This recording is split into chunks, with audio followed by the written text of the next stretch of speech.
Hi, my name is Dottie Doodge, and this is, It's the Inner Voices podcast. The Inner Voices podcast. Inner Voices podcast. This is the Inner Voices podcast, and today we are featuring, It's you. huh? You, Dottie. Today we are featuring me, and I am Dottie Doodge, and I love the Dodgers. Well, I guess what we're going to have happen now is that there are questions that people have written in to ask me, and I'm going to answer them. And I've got the questions here on the computer. And the first one, okay, here we go. Dear Daddy, what did you think of the World Series in which the Dodgers won over the Blue Jays? And also, where in the heck have you been? Anonymous. Okay, well, Anonymous, this is an excellent question, and that's partially why I'm really pleased to be on the podcast today to clear up some of the confusion around this very issue and I'm gonna sneeze. Not in the mic. Huh? Don't sneeze in the mic. Huh? Please don't sneeze in the mic. Okay, I don't think I'm gonna do it now. So, I was here during the beginning of the World Series. I was watching them on my computer, every pass and play, every moment, enjoying it. Of course, there are some tense moments in there. But then we got to game 3, which was, of course, the infamous game that went into 18 innings. Did you all see that? It went for so many extra innings. That's double the amount of innings that you normally get in a game. Boy, was I riveted. I was watching my computer. I saw all the major and the less important moments, but of course, when Mookie Betts did the unassisted double play, I was cheering my little behind off. And then when Freddie Freeman, in the bottom of the 18th, did that walk-off home run, well, this is what happened. I was projected into an alternate Dodger dimension. Now, some of you might be thinking, Daddy, we know that can't be true because it happened to you the last 2 times the Dodgers won the World Series. Well, but I'm here to tell you that it did. I think that there's obviously a big connection. There's something about the excitement of a Dodger victory of that magnitude. It's a combination of the excitement of the Pilates that I, of course, were doing during the game, and that was an exhausting session. I'm going to tell you that. Like 18 innings of Dottie's Pilates. Well, that took a toll, but I think really spiritually, I was really, really, really in the zone. And of course, there's my mantras, which for me remain the same. It's always Mookie Betts, Mookie Betts. I think that once again, the combination of my mantras, my Pilates, the excitement, probably also the proximity to Dodger Stadium, because that game was here in Los Angeles. That had an effect, but I was propelled into this parallel Dodger dimension, which I had visited twice before. It is, for those of you who haven't been there, and honestly, if you have, I would very much like to hear from you, because I've not met anyone that has been to this parallel Dodger dimension. And quite frankly, when I tell people about it, they don't seem to believe that it could be true. But it is, and it was, and it's there right now. It's just normally inaccessible to me unless the Dodgers are in the World Series. And again, there's this kind of an inexplicable combo of all the things I've been mentioning. Anyway, here I am in this alternate Dodger dimension. I'll put a link in the description of the best I've been able to approximate what that dimension is like. I was able to, my first time that I was propelled into the dimension, I was able to take some video footage, and I have that, and I can share that with you. It, of course, is a very rough approximation of the actual experience. The actual experience of it can't be put into words. I think it's you're in another you're in an alternate dimension, and I think you're observing what you see from another sense that we don't yet have here on Earth. I can tell you this: I felt a lot of peace. I felt a lot of joy. There were a lot of baseballs floating around. And it approximates outer space, but it's not quite that, because you don't have baseballs floating around in outer space. But they're not dangerous. You might think, oh no, the baseball hit me in the head. No, well, it could, but it's not going too fast. And you can grab it, and then you can throw it where you want. And wherever it goes, it's not going to hit anybody in the head. And if it does, it won't hurt them. And there were baseballs. There were baseball bats flying around. And yes, all of the Dodgers were there as well. But alternate dimension Dodgers. There was Mookie Betts. I had met him in that first time I ever went, and saw him again the second time I went, and he was there this time as well. But I also got to meet for the first time alternate dimension Shohei Ohtani. Now that was thrilling. Absolutely thrilling. I mean, the version of him in this dimension, I've never met him in this earthly dimension, but in that one I did. And I can tell you this, he's a great hugger. And he wanted to talk to me, talk my dang ear off. I think that's partially why it took me so long to get back. I didn't get to meet alternate dimension Freddie Freeman, I think, because he was out partying after that walk-off home run, and he was largely responsible for it. That alternate dimension, Freddie Freeman, imbued some of his strength into the earthly dimension, Freddie Freeman, and that's what gave rise to that walk-off home run. Anyway, I was in that dimension for a long time. I'm not even sure when the World Series was. It was a while ago when I got back. And as you'll see in the video, you just kind of drop on back into your dimension. And it was Mookie Betts that sent me back. He said that I wanted to stay in that dimension because it was so peaceful, and all the baseballs flying around, and getting hugs from Shohei Ohtani, and getting to talk to Mookie. And, I didn't hug him so much. He said he needed some boundaries, and that's fair. Luckily, Shohei was up for hugging me. But Mookie Betts said to me, "Daddy, your work here's not done. You need to get back on over there to the earthly dimension, because the Dodgers going to be starting a new season before we even know it."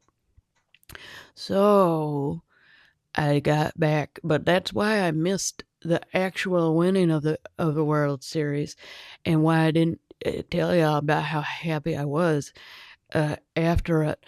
But I was so happy, and I still am.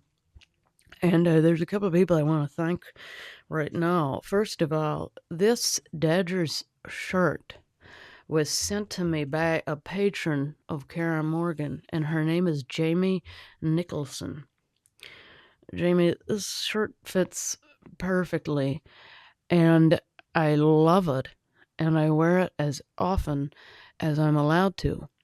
Occasionally, I'll be told I have to take a shirt off and put it in laundry.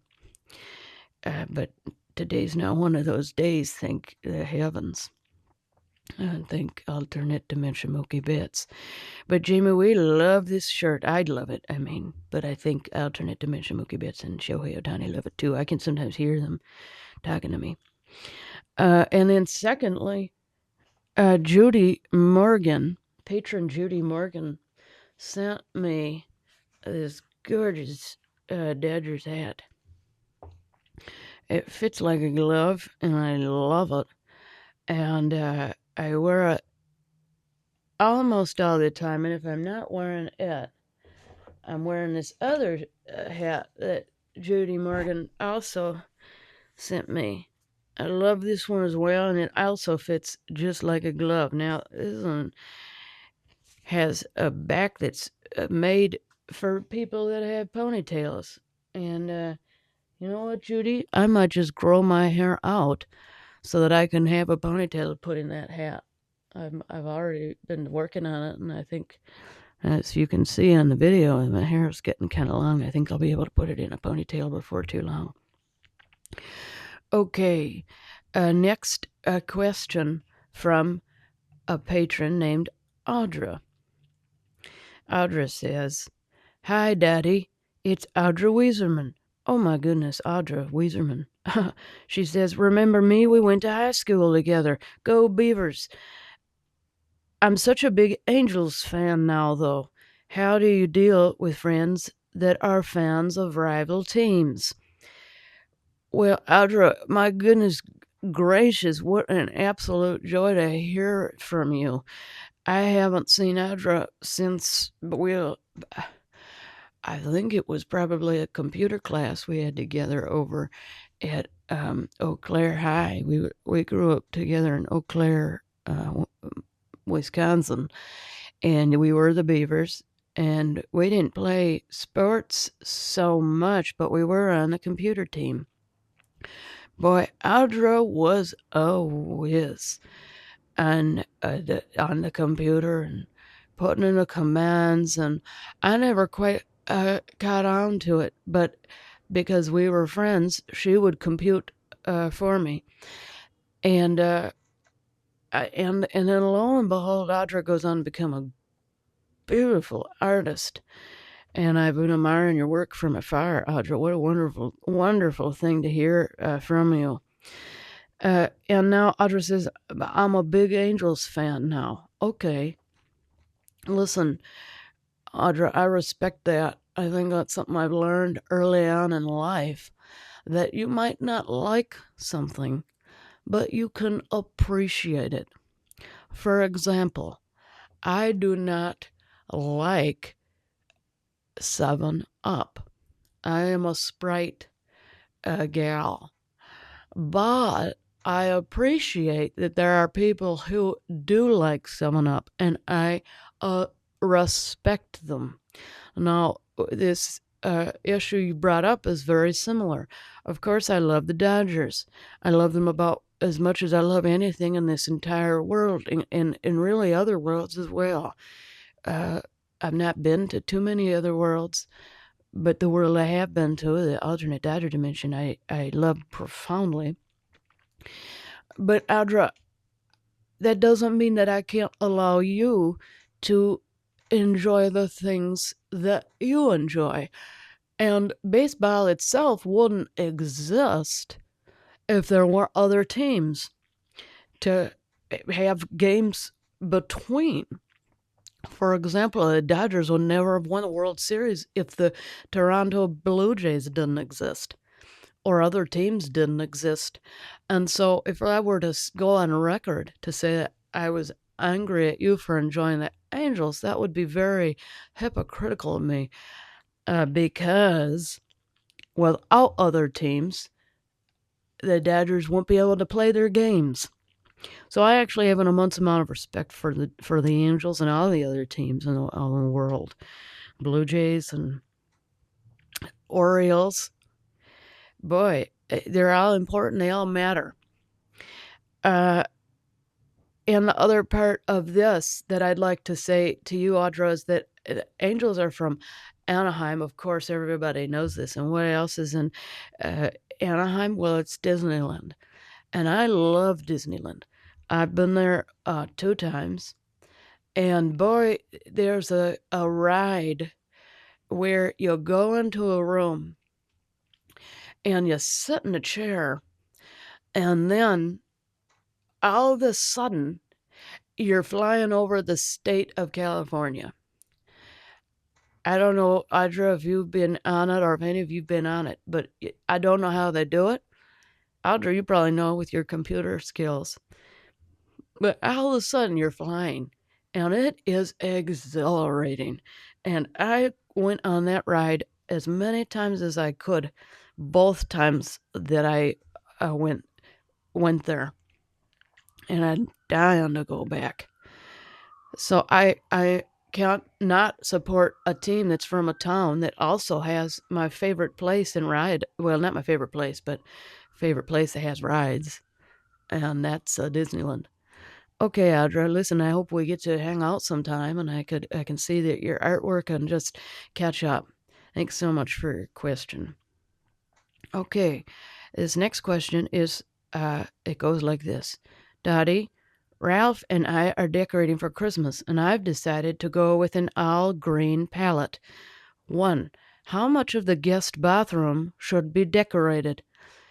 Parentheses. We already have matching chartreuse shower curtain, shag rug, and toilet seat cover. 2. Is it excessive to tie evergreen boughs to the dog?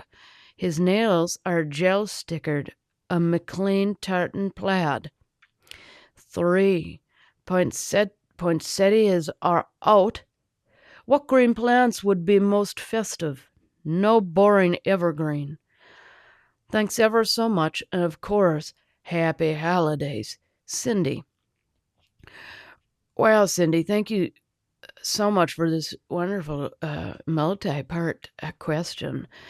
And I'm gonna do the best I can to offer the wisdom that I have from my own point of view.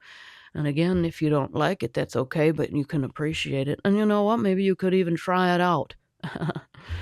Now, I don't celebrate Christmas personally. I grew up celebrating Christmas, but when I found out about Hanukkah and how it was a blue holiday, that the colors are primarily blue, I converted to Judaism.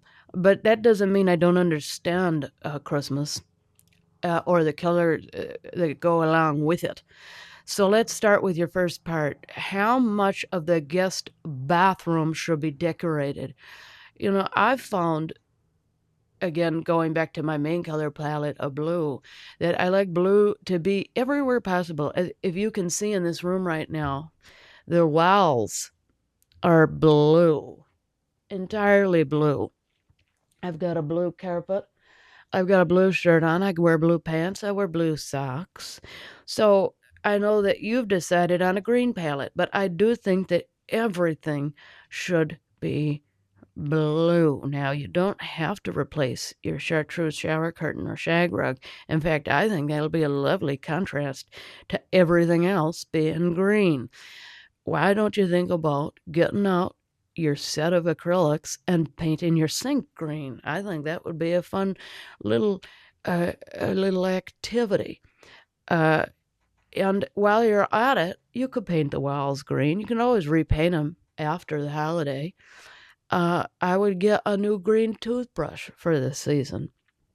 I would get. Do they make green toilet paper? I don't know, but I imagine if you have guests over, they would really enjoy and appreciate that little touch.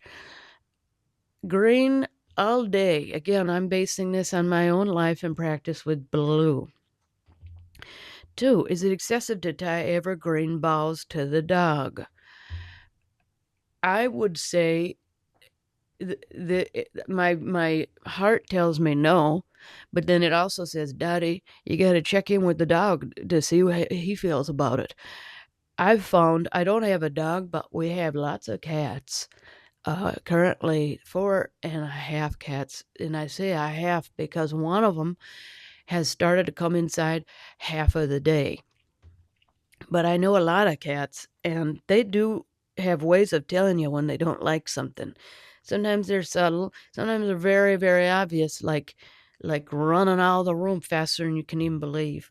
So I would say, Cindy, try putting the bows on the dog, and he's probably going to tell you if he likes it or not. Now, one concern I do have is the evergreen bows have pointy little, well, they call them needles, actually. And my concern is that the bows could be pokey for the little guy.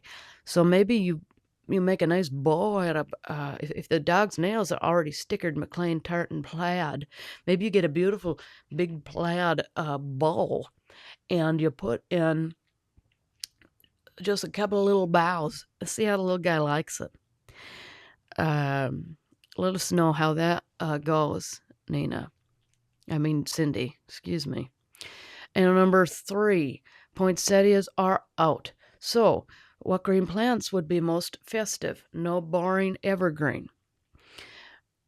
Okay, well, this is a great question. I live in California. I don't know where you live, Cindy, but as I look out this window, we've got all sorts of cacti. In fact, we got a kind that I like to call a stick tree. It just looks like a tree made out of sticks, but they are green. And because it's so plentiful, I'm telling you guys, it's a huge tree. I could, without worry of harming the tree, cut a bough or two of the stick tree, and I could deck the house with those if I wanted to. Of course, I'm looking for blue things, so I'm not going to do that. But for you, Cindy, I wonder if you've got any stick trees at your house. Or if not, I'm also looking at a big old jasmine vine. I've got a huge, huge jasmine vine right outside my window. It's not in flower yet, but that's okay because the flowers are white, and what you want is green, and the leaves are green. You could harvest a lot of jasmine vines, bring it in, and deck your house with that. And again, it will grow back. That I can promise you.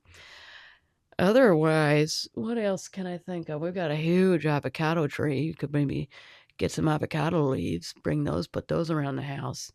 If you happen to have mistletoe, I would recommend that because that is an evergreen as well.